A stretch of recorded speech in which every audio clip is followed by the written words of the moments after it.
kung ano talaga ang itinanim, siyang aanihin. And kung ano ang ibinato, siyang babagsak sa'yo. Yun talaga. So, good morning guys, good afternoon, good day. Anumang oras niyo po ito napapanood, muling nagbabalik ang the one and only, no other than me, Marisol Templo. So guys, ang talagang napakainit ng politika ngayon, ano? And di ko talaga maiwasan na hindi magbigay ng mga komento and reaction.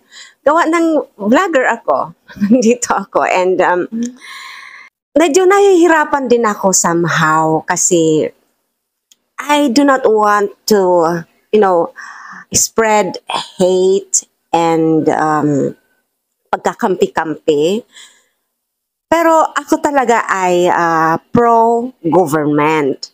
Hindi man sa ngayon, pati ng mga nakaraan at saka sa susunod. Kasi yan po ang utos ng Panginoon eh.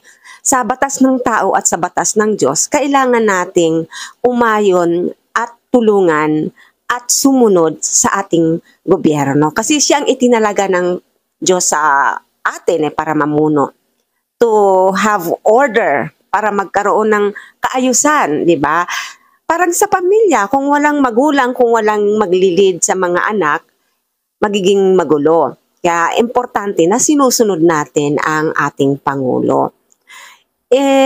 Sa nangyayari kasi, grabe-grabe na talaga, no?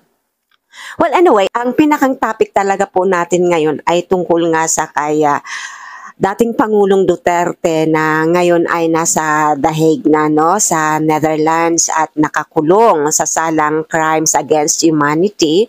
And mayroon pa rin pala siyang kasamang kaso ng RAPE. Hindi po natin babanggitin yan kasi hindi maganda. Hindi inaayunan niya ng YouTube community and rules and regulations.